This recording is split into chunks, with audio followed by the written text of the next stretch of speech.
Samantala, good news sa mga biyahero sa undas papuntang norte tulad sa Baguio.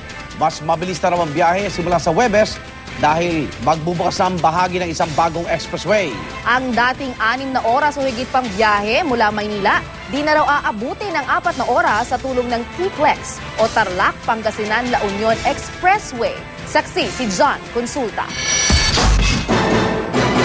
Bukod sa summer, paborito ring dayuhin ng marami ang Baguio City basta may long weekend tulad ngayong undas. Swak sa pamamasyal ang malamig itong klima. Panalo rin sa food trip at nightlife. Pero bago ma-enjoy yan, kailangan munang pagtiyagaan ang 6 na oras o mahigit pang biyahe. Kaya naman good news ang nakatakdang pagbubukas ng Tarlac Pangasinan La Union Expressway na magpapaikli sa biyahe ng halos 3 oras. Sa Huwebes, magbubukas na ang 17 kilometrong first phase nito mula Tarlac City patungong Victoria at Hirona, Tarlac na magpapaikli ng biyahe panorte ng 40 minuto. Sa 2014 at 2016 naman matatapos ang second at last phase nito. Ite-take mo po itong Santa Rosa road going to Tarlac. So more or less 8 kilometers po yan bago ka makarating ng MacArthur.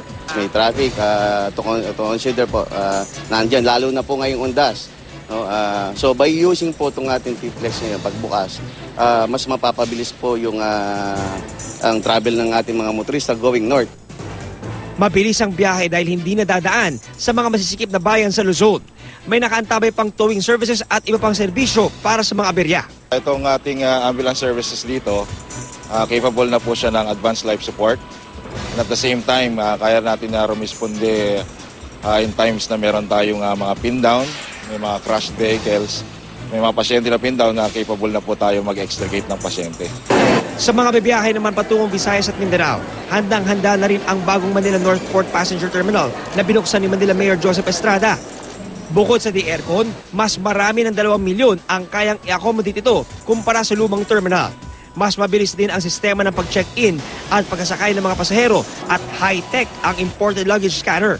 Meron din tayong scan and shoot na fina-facilitate ng ating mga shipping lines kung saan pag nag-validate ang pasahero ng kanilang mga ticket, isa-scan yung ticket nila at kukuhanan sila ng kanyang pictures para yung pangalan ng pasahero nakamatch dun sa image niya.